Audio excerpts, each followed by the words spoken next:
Good evening बंधुरा आज के सकाल सकाल नहीं बिकाल बिकाल बा बोलते पारो सन्ध्ये बेलाय तोमादेर संगे एकटा छोट्ट ब्लग शेयर करते चले एलाम। आमी आछि आमार छादे। देखो এই যে গধূলি বেলাটা কত সুন্দর লাগে। সূর্য অস্ত যাওয়ার টাইমটায় বেশ চারিদিকে একটা গেরুয়া রঙের আভা থাকে। তো এই সময় ছাদে এসে দাঁড়াতে খুব ভালো লাগে, মনটাও স্নিগ্ধ শান্ত হয়ে যায়। সারাদিন তো কাজকর্মের মধ্যেই কেটে যায়। তো এখানে সেই লেবু গাছটা যেটা আগের দিন আমি দেখিয়েছিলাম ছাদে আছে। তো অন্ধকারের জন্য কিছু তেমন দেখা যাচ্ছে না, বাবি ঘুমাচ্ছে। চলো ওকে গিয়ে ডেকে আমি এবার তুলবো। চমকা চমকলে ঘুম থেকে উপনা উপনা উপনা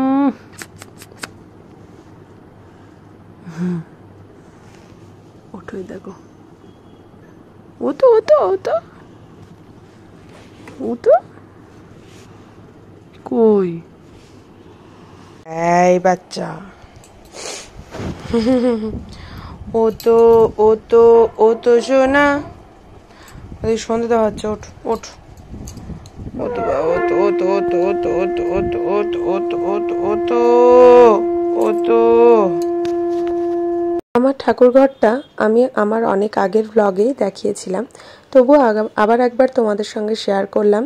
ঠাকুরঘরের সন্ধে দেওয়া বা ঠাকুরঘরটা তোমাদের সঙ্গে একটু শেয়ার করলাম। আমার বাবি তো এখনও ওঠেনি, দেখলে ওর যত দেরি করে উঠবে তত রাতে দেরি করে ঘুমাবে, সকালে স্কুল থাকে।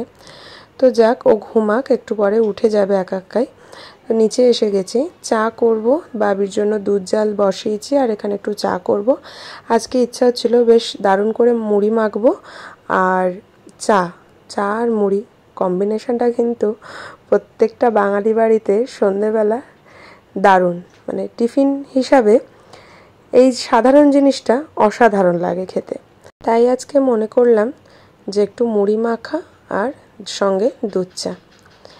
মুড়ি মাখা হয়ে গেলে এখানে নিচে সবাইকে টিফিন দেওয়ার পরে আমি উপরে চলে যাব, গিয়ে বাবি উঠলে বাবিকে নিয়ে পড়তে বসাবো।